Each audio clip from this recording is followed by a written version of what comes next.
안녕하세요. 남편과 연애한 지 반년이 다 되어 갈 때쯤 시어머님을 처음 뵙게 되었습니다. 절 보시고는 마음에 들어 하셨고 저희 둘은 생각지도 못한 결혼을 진행하게 되었어요. 전 인천에 살고 있었고 남편은 부산 사람이거든요. 일주일에 한 번 보냐 데이트 중이었는데 장거리다 보니 왕복이 힘들고 들어가는 돈도 만만치 않더라고요. 그래서 그러셨는지 시어머니는 결혼을 서둘러야 한다 하셨고 생각보다 결혼이 빨리 진행되었어요. 남편 직장 때문에 저는 부산으로 내려오게 됐습니다. 결혼 준비할 때까지 남편은 속 한 번 썩인 적 없었고 시부모님 또한 잘해주셨기 때문에 모든 게 순조롭다 생각했어요. 몇 달 동안 남편 뒷바라지 때문에 시어머니는 집 얻어 동거하다가 결혼하라 하셨고 그렇게 했습니다. 운수는 과하지도 모자랄 것도 없이 남들 하는 만큼 해왔고 들어가는 돈이 많아 검소하게 꾸며가며 행복하게 하루하루를 보냈습니다. 정리되는 대로 시부모님이 오셨고 저는 뿌듯해 하실 것이라 생각하며 기대하고 있었는데 빨래 널어놓은 신랑 여름티를 보시더니 이걸 세탁기에 돌렸냐며 기겁을 하시는 거예요. 이건 이렇게 널면 안 된다부터 시작하셔서 이건 어떻고 저건 어떻고 집에서 엄마 하시는 거 가끔 도와드린 게 전부라 하는 게 없던 저는 뭐든지 네 잘하겠습니다 하며 대답했습니다. 살림은 처음 하는 터라 어머님이 시키는 대로 하려고 노력했죠. 근데 빨래 가지고 너무 나무라셔서 어머님 이건 이래서 이랬고 저건 저래서 이랬다고 하시는 식으로 몇 마디 대꾸를 했어요. 그런데 그 말이 걸리셨나 봐요. 그 다음 날이 일요일이라 신랑이 쉬는 날이었거든요. 평일에는 아침 6시에 일어나 밥하고 신랑 아침 차려주고 해서 일요일은 늦게까지 잡니다. 어머님이 아침 8시에 신랑한테 전화하셨고 신랑은 졸린 듯이 전화를 받았죠. 아직도 자냐며 알았다고 그냥 끊으시더라고요. 그러고 다시 잠이 들었는데 남편 전화벨이 울렸습니다. 시계를 보니 30분이 지난 8시간이었고 저를 바꾸라는 겁니다. 전 잠에서 덜 깬 목소리로 최대한 또랑또랑하게 말하려 했었습니다. 아직도 자냐며 신랑 아침도 안 주고 뭐하냐 하시는 거예요. 지금 밥할게요. 죄송합니다. 라고 대답해드렸고 이어서 어제 일을 숨도 안 쉬시며 말씀하셨습니다. 그렇게 잠이 덜 깬 채로 30분 동안 앉아서 고개를 푹 숙인 채 시어머님 말씀을 다 들었습니다. 이야기의 요점은 어제 빨래 얘기할 때 제가 버릇없이 대꾸했다는 것과 웬만한 건 다 손빨래를 하라는 것 그 얘기만 30분 동안 하는 거였고 그걸 옆에서 보며 키득거리는 신랑이 미웠지만 시집 오면 원래 이런 거구나 하며 긍정적으로 생각하기로 했습니다. 그러다 사정에 의해 시어머님 집과 2시간 거리의 집에서 1시간 조금 안 되는 거리의 집으로 다시 이사하게 됐어요. 시어머님은 도와주시겠다고 오셨고 설거지 수세미부터 시작해서 이건 이래서 이랬고 저건 저래서 이랬다고 하시며 저는 말씀하시는 걸 다 들으며 차분히 정리했어요. 작은 거 하나하나 제 집이기 때문에 제 방식대로 꾸미고 싶은 것도 다시 시어머님 방식대로 해야 했고 어머님 가시면 다시 꾸며야지 하는 마음으로 다 받아주었습니다. 하지만 시부모님은 하루가 멀다 하고 오셨습니다. 어머님이 시계를 달아놓은 위치에 시계가 없으면 서운해하실까봐 떼지도 못하겠다군요. 어떻게 어머님께 맞추려 노력하고 또 노력했어요. 어머님은 항상 나 같은 시어머니 도 없다. 이렇게 며느리에게 잘하는 시엄마가 어디 있니 하셨어요. 어느 위치에 뭐가 있는지 반찬은 왠지부터 시작해서 시어머님은 저의 집에 대해 다 아십니다. 챙겨주시는 건 좋지만 도가 좀 지나치다 싶다라는 생각도 많이 했죠. 어느 날 신랑에게 이삿날 당신은 아무것도 안 하고 나만 하루 종일 유했는데 어머님은 당신한테만 고생한다 하고 그러니까 엄마 생각나더라. 우리 엄마도 아마 그랬겠지. 나도 엄마 보고 싶다 보니까 가지도 못하고 엄마 얼굴 못 보니까 속상해. 아이 먼 곳에 혼자 있으니 좀 힘들다. 라고 몇 마디 투정 좀 부렸습니다. 그 다음 날 아침 시어머님께 전화가 왔습니다. 11시까지 집으로 오라고 하시더군요. 이사 온 지 며칠 되지도 않았고 이곳 지리는 잘 모르는 터라 집에서 넉넉하게 시간을 잡고 나왔는데도 길을 헤매는 바람에 15분 늦게 11시 15분에 시집에 도착했습니다. 들어오는 순간 먼 일이 날 것 같은 분위기였습니다.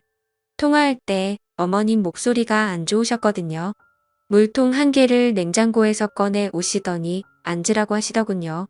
그러더니 왜 약속을 안 지키냐고 지금이 몇 시냐고 소리를 지르셨어요. 길을 잘 몰라 헤맸다고 죄송하다고 말씀드렸습니다. 길을 잘 모르면 더 일찍 나와서라도 시간을 지켜야지 뭐 하는 거냐고 시엄마 말이 개똥으로 들리냐고 물을 벌컥벌컥 마시더니 말씀을 시작하셨습니다. 알고 보니 남편이 전날 제가 투정 부린 개가 걸렸는지 어머님께 저도 자기처럼 신경 좀 써달라고 웃으며 좋게 말했는데 그것 때문에 아들한테 본인이 왜 내가 그런 소리를 들어야 하냐고 화를 내시는 겁니다. 남편이 그런 말을 어머님께 할 거라곤 생각지도 않았는데 말이에요. 신남에게 한 이야기의 유저는 엄마가 보고 싶다는 것일 뿐이었지 어머님이 저에게 신경 써줬으면 좋겠다는 건 아니었거든요. 신남은 제가 안쓰러워 말씀드렸나 봐요. 저는 그 상황을 그냥 잘 무마해보려고 웃으면서 어머님이 남편만 예뻐해 주셔서 질투나서 그냥 한 말이에요 하며 애교스럽게 말했습니다. 그런데 시어머니 갑자기 울근을 토하시며 이런 말씀을 하시더라고요. 뭐 질투라고 했어. 네가 뭐가 잘났다고 질투 같은 거래. 네가 내 아들보다 학벌이 좋아 인물이 나아. 네가 우리 아들보다 뭐든 딸리기 때문에 네 엄마보다 나한테 네가 더 잘해야 된다. 왜 선물로 내 양산 사는데 네 엄마도 똑같은 걸 사다 줬니? 이 시부모님 집에 오는데 어떻게 빈손이야? 네 부모가 그리 가르치던 완전 콩가루 집안에서 자란 티를 그렇게 대놓고 내 어디게 날라리 같은 게 우리 집에 들어왔는지 원 오죽하면 내 아들이 너한테 거짓말하면서 외박을 했겠니? 네가 뭔데 내 아들 놀러가는데 가라 말아야 놀러갈 수도 있는 거지. 내가 쟤를 어떻게 키웠는데 학교를 어떻게 보냈는데 네가 뭔데 내 아들 옛날 여자친구 사진을 찢어 네가 아니라 걔랑 결혼시켰어야 했는데 11시 좀 넘은 시각부터 오후 5시까지 쪼그려 앉아서 그 이야기들을 울면서 들어야 했습니다. 양산은 백화점 갔다가 시어머니는 액은 양산을 잠깐 본 적이 있었는데 맑아서 제 돈으로 하나 사드리고 싶어서 하나 샀습니다. 옆에서 남편이 장모님 것도 하나 사자 해서 한 개 더 샀어요. 시댁 가서 어머님 한 개 드리고 매출을 했는데 그 사이 종이 가방 안에 친정 엄마 것도 산 걸 보셨나 봐요. 2개 샀다는 말 안 했는데 그 말 듣고 깜짝 놀랐어요.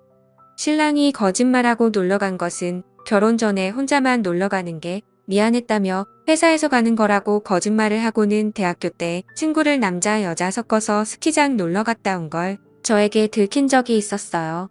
그래서 나중에 추억 삼아 시어머니께 이런 적이 있었어요.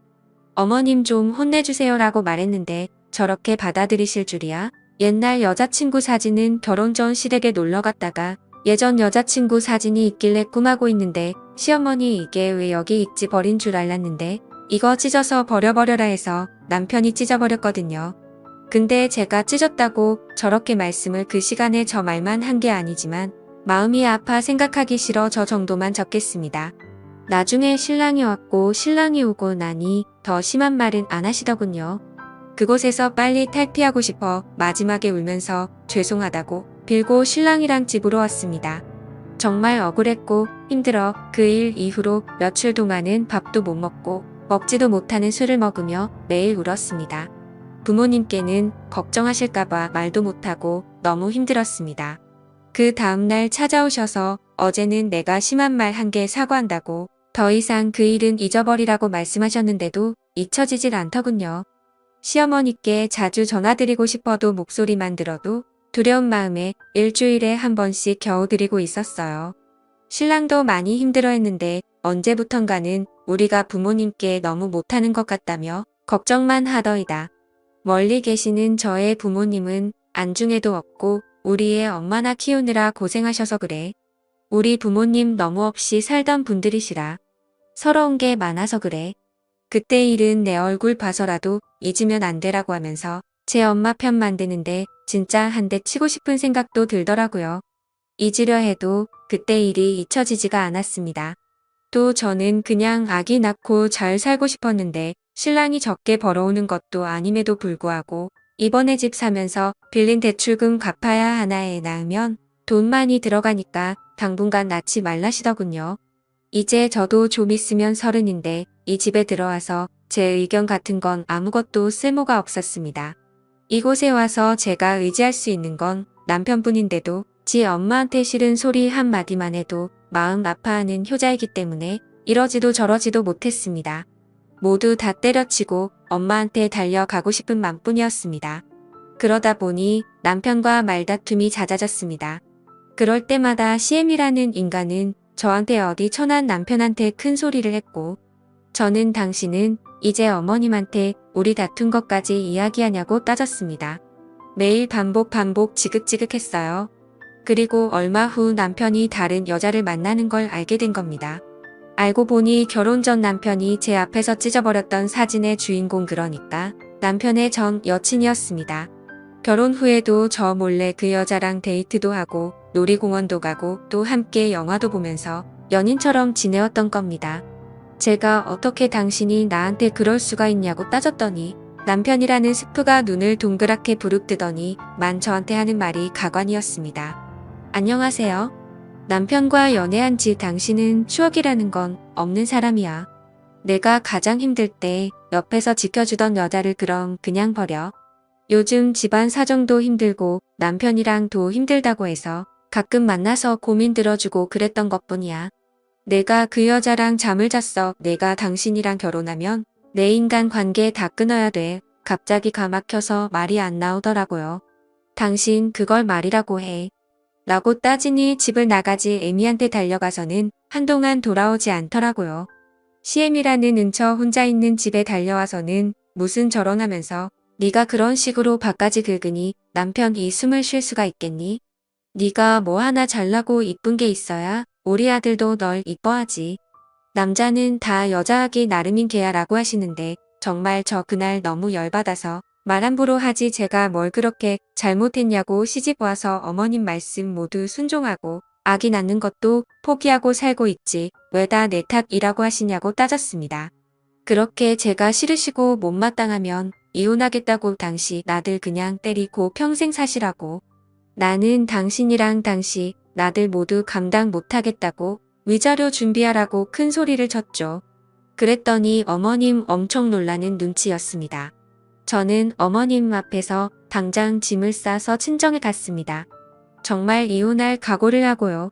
CM이는 제 짐을 뺐더니만 어디 어른 앞에서 건방지게 뭐하는 짓이냐고 네 애미 애비한테 그렇게 배워먹었냐고 소리를 지르시더라고요. 그래서 저도 큰 소리로 왜 자꾸 우리 부모님 욕하시냐고 우리 부모님이 도대체 어머님한테 뭘 그렇게 잘못했냐고 따지니 저를 이렇게 키운 게 큰 잘못이라고 하시대요. 더 이상 할 말도 없고 말도 섞기 싫어서 나왔습니다. 그렇게 한 달이 지났습니다. 저는 편의점 아르바이트를 시작했어요. 걱정하는 부모님 얼굴도 보기 힘들었지만 다시 그 집에 들어가는 게 더 힘들더라고요. 버는 돈 없이 부모님께 손 벌리는 것도 싫었기에 일을 시작한 겁니다. 그동안은 남편은 하루가 멀다 하고 연락을 했습니다. 우리 엄마 걱정 그만 시키고 당장 와서 무릎 꿇고 빌고 돌아오라고요. 남편은 자기가 바람핀 것도 아닌데 왜 제가 집을 나가냐고 이제 좀 철 좀 들라고 저한테 다그치더라고요. 어이가 없어서 정말 그래서 제가 딱 잘라 말했습니다.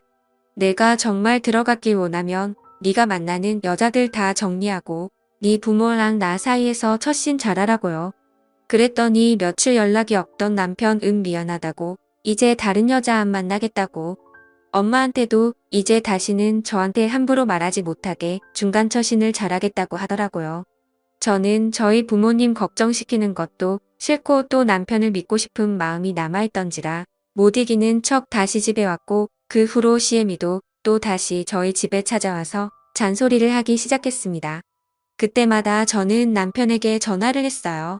그럼 남편은 엄마 바꿔달라고 말하고는 CM이한테 아들 이혼시키기 싫으면 제발 좀 그만 좀 찾아오라고 소리를 질렀습니다. 덕분에 언제부턴가 시어머니의 저희 집 출입은 잠잠해지는 듯했습니다. 남편 또한 퇴근 후에 바로 집에 들어왔고 주말에도 저와 시간을 보내려 노력했어요. 그 후 저희는 이세를 갖기 위해 꾸준히 노력했습니다. 허나 배란일을 계산하고 병원을 다니며 1년이 넘도록 노력해도 아이는 생기지 저는 깊은 슬픔에 빠졌고 그때부터 다시 시어머니의 저희 집 방문이 잦아지기 시작했습니다. 애 낳는 게 미루라고 할 땐 언제고 어디서 해도 못 낳는 애가 우리 집에 들어와서 대를 끊어놨다느니 하는 소리를 매일 같이 하시며 제 마음을 너덜너덜하게 만드셨어요. 그리고 언제부턴가 남편은 더 이상 제 편이 아니었습니다. 남편이 늦게 오는 날이 다시 많아졌고 수상한 행동들을 하기 시작했습니다. 저는 그리고 결국 남편의 뒤를 한번 켜보기로 했습니다. 그리고 남편이 퇴근하는 시간 1시간 전부터 남편 회사 입구가 잘 보이는 카페에 안아지려 봅니다. 그런데 남편 퇴근 시간이 한참 지났는데도 회사에서 나오질 않는 겁니다. 이상하다 싶어서 1시간, 2시간, 5시간 계속 기다리는데 남편에게 연락이 왔습니다. 왜 집에 없냐고요? 어딜 간 거냐고요? 당황한 저는 친구 만나는 중이라고 말하고는 집으로 돌아왔는데 남편이 씻고 잘 준비를 하면서 투덜투덜 거리더라고요. 이상하다 싶었던 저는 다음 날 훨씬 일찍 남편의 그 카페에 갔습니다. 그리고 기다리는데 분명 남편의 퇴근 시간이 7시 반이라고 했는데 세상에 6시 정각이 되기도 전 급하게 남편이 회사에서 나와 어디론가 가는 겁니다. 그리고는 바로 택시를 잡아 탔습니다. 저는 급한 마음에 바로 카페에서 나와 마침 그 뒤에 오던 택시를 잡아 타고 남편을 미행하기 시작했습니다. 별로 멀지 않은 거리의 한 아파트에서 내린 남편은 서둘러 아파트 건물 안으로 들어갔고 저도 뒤따라 들어갔어요. 그런데 들어가자마자 봤더니 남편은 없었고 엘리베이터에도 사람이 없었어요. 그때 문득 1층이구나 싶더라고요. 저는 확인을 위해 몰래 2층에 숨어 있었습니다. 귀를 쫑긋하고 기다렸어요. 엘리베이터를 타는 사람들 소리 말고는 딱히 다른 소리는 없었습니다. 그리고 몇 시간이 지나 1층 문이 열리는 소리가 들리더니 남편의 목소리가 들렸어요. 또 올게. 저는 심장이 터지는 줄 알았습니다. 남편이 떠나고 나서 또 한동안 저는 2층 구석에서 추라하게 쪼그려 앉아 있었어요. 그리고 용기를 내서 남편이 나온 그 집 초인종을 눌렀습니다. 누구세요? 아까 남편과 대화하던 여자의 목소리가 들렸고 저는 제 남편의 이름을 대며 김선준 씨 아내 되는 사람입니다. 라고 말했습니다. 그랬더니 문을 열어주는데 그 여자 등 뒤에 아이가 새근새근 자고 있더군요. 저는 당황하는 여자의 얼굴을 바라보며 집 안으로 들어갔고 그 안에서 못 볼 꼴을 보고 말았습니다. 그 여자 내 집 거실에 걸려있던 사진 제 남편과 찍은 사진이었어요. 심지어 아이와 셋이 찍은 사진은 최근 사진 같아 보였습니다. 그렇습니다. 제 남편은 두 집 살림을 하고 있었던 겁니다. 너무나 어이가 없던 저는 정신을 잃을 뻔했습니다. 그 여자에게 당신 이 남자 가정 있는 거 알았냐고 물으니 아무 말도 못하더니만 끝내 오열하며 말하더군요. 오래전부터 사랑했던 남자고 결혼까지 생각했었는데 어머님이 반대하셔서 못했다고. 그래서 포기하고 지내고 있었는데 어느 날 제 남편이 이혼했다고 하면서 돌아왔고 그날 실수로 가진 아이가 태어나서 결혼식을 미루고 살아온 거라고요. 시어머니도 이 사실을 아시냐 했더니 어머님도 이혼했다고 분명히 말했고 아이를 가지고 나서부터는 정말 며느리처럼 잘 대해주셔서 생각도 못했다고 하는데 저한테는 애기 미루라고 종용했던 사람이 막상 숨주가 생기니 그렇게 좋았나 봅니다. 정말 눈물만 나더라고요. 그러면서 정말 본인도 몰랐다고 뭔가 이상하다고 생각은 했지만 뱃속의 아이 때문인지 의심이 드는 일이 있어도 무시하려고 애쓰고 살아왔다고. 그런데 제가 김선준 씨 아내 되는 사람이라고 말하는 순 모든 것들이 이해가 됐다고 본인도 피해자라고 하더라고요. 그런데 이 여자, 저한테 이렇게 알게 된 게 그냥 자기 아이 아빠랑 이혼을 좀 해주라고 하더라고요. 저는 그렇게는 못하겠다고 당신이 진짜 아무것도 몰랐다는 거 못 믿겠고 당신한테 상간녀 소송도 하겠다고 했더니 본인은 정말 아무것도 몰랐다고 하면서도 자꾸만 우리 아이를 봐서라도 제발 그냥 조용히 이혼해달라고 하고 말하면서 우는데 지 엄마가 우니 그 엎혀있던 아이도 서럽게 울더라고요. 마음이 약해져선 다시 집으로 들어가니 남편이 있었고 남편은 왜 요즘 당신 늦게 들어오냐고 도대체 어떤 놈을 만나고 오는 거냐며 추궁을 하더이다. 집가 그런 짓거리들을 하고 다니 네 남도 그럴 거라고 믿나 보더이다. 저는 어떻게 하면 시애미를 비롯해서 남편 그리고 그놈에게 복수를 할 수 있을지 고민이 됐습니다. 이대로 당하고 살아선 안 되잖아요. 저는 소송을 이기기는 방법밖에는 없단 생각에 증거를 모으기로 했고 그날 밤 그 여자에게 전화를 걸어 통화 내용을 녹음했습니다. 저는 그 여자가 의심하지 않게끔 나 몰래 내 남편 만난 게 솔직하게 말해라. 모든 것을 몰랐다는 게 나는 믿을 수 없다. 솔직하게 말해주면 내가 용서해주고 이혼해주겠다고 했어요. 그랬더니 그 여자 정말 몰랐다고 하더라고요. 미안하다고 하면서 말이에요. 나는 남편이 그녀를 만나는 장면을 다시 미행해서 증거를 잡기 위해 다음 날 또 남편의 집장 앞에서 기다리고 있었습니다. 남편이라는 놈은 또 신나게 6시 좀 안 되게 나와 택시를 잡더군요. 나는 미리 불러놓은 택시를 잡아 타고 남편을 따라갔습니다. 그런데 남편은 그 아파트로 가는 게 아니라 다야가 원농촌으로 들어가던 이만한 빌라 앞에서 내리더라고요. 아직도 그 빌라 이름이 기억이 나네요. 한마음 빌라. 빌라 이름과는 반대로 이놈 마음은 도대체 몇 개인지 모르겠더라고요. 또 어떤 년을 만나러 왔나 싶어 뒤따라 들어갔는데 그 빌라 꼴에 엘리베이터가 있는데 남편이 들어가고 나서 3층에서 멈추더라고요. 오, 3층이구나. 나는 뒤따라 엘리베이터를 타고 4층에서 내려 1층을 내려갔습니다. 혹시라도 엘리베이터 앞에서 마주칠 것을 대비해서 말이에요. 남편은 이미 사라져 있었고 1층에 두 집이 있었던 터라 어떤 집에 들어갔는지 알 수가 없었어요. 나는 배달의 민족으로 짜장면과 짬뽕을 두 집 모두에 주문했습니다. 배달원은 10분도 안 돼 와주었고 두 집에 초인종을 눌렀어요. 그러자 한쪽 집에는 아무도 없는지 나오지 않았고 한쪽 집에서는 남편의 목소리가 들리더니 배달원이랑 뭐라 대화를 하더니 배달원을 돌려보내더라고요. 나는 문이 닫히는 소리를 듣고 그 배달원을 조용히 불러서 내가 시킨 거라고 말하고 짜장면과 탕수육을 받아들이고 그리고는 짜장면 비닐 포장을 벗기고 조용히 다시 초인종을 눌렀어요. 인터폰에 제 얼굴이 찍힐까봐 한쪽 구석에 숨어서 초인종을 눌렀고 바로 또 문이 열렸습니다. 나는 핸드폰 카메라를 펴서 문이 열린 틈을 찍었습니다. 그리고는 못 볼 꼴을 보고 말았네요. 그 집 안에는 새파랗게 절는 어떤 대학생 여자애가 하얀색 이불을 온몸에 돌돌 말고 서 있었고 그 앞에는 속옷 차림의 남편이 문을 열고는 서서 나를 토끼 눈으로 바라보고 있었습니다.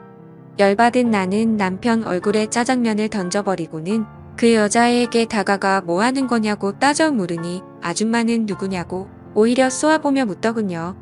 내가 이 사람 아내가 되는 사람이라고 하니 정말 몰랐는지 깜짝 놀라며 제 남편을 쏘아보며 오빠 유부남이냐고 따지는데 이놈은 정말 몰랐다 싶었습니다.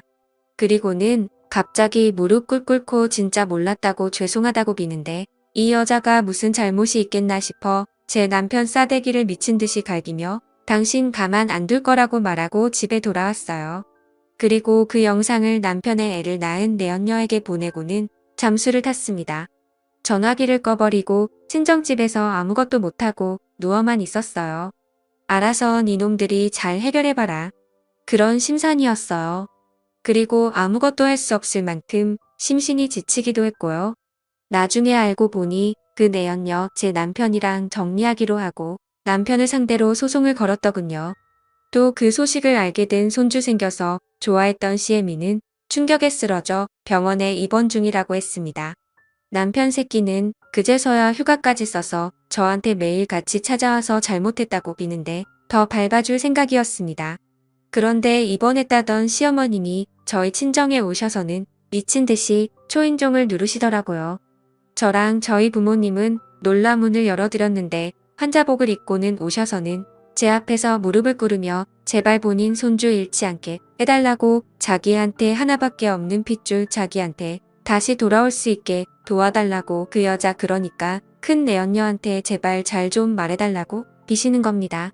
말도 안 나와서 저는 결국 경찰을 불렀고 경찰들은 순간 오열하고 있던 환자복을 입은 어머니니 정신병원에서 나온 줄 알았다고 하시더라고요. 그 모습을 제 남동생이 모두 찍었고 저는 소송에서 하나의 증거로 또 사용할 수 있게 되었습니다. 이제부터 본격적으로 이혼 소송을 준비하려 합니다. 감사합니다.